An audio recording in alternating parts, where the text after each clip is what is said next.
Okay, today I'm going to tell you about fractions and just give you a brief introduction. So first of all, a fraction will look something like this. You'll see a number at the top with a line, followed by a number underneath. The number on the top we call the numerator. This is the number of parts that we are going to receive at the end. And the bottom number is called the denominator. This is the number of parts that an object or a collection of objects is going to be divided up into. So for example, in this square, if I was to cut this square into, if I was to have a quarter of this square, then I would need to take my object, my one object, and split it into 4 equal sized sections, which I'll do now.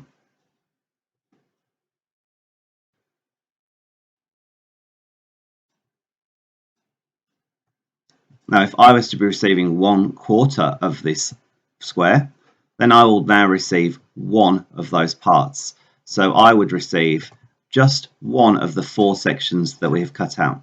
Here we go, colouring it in for you now very badly. So I would be getting one part out of 1, 2, 3, 4 parts. I will be getting 1/4. Now with a collection of objects, it works slightly differently. Here I have 12 circles.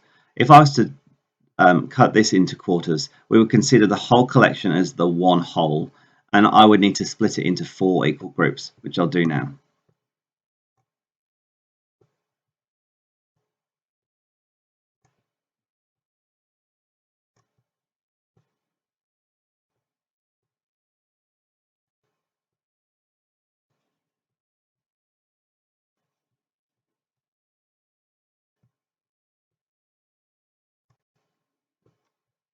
So the whole collection was 12, and I've cut that into 4 equal groups.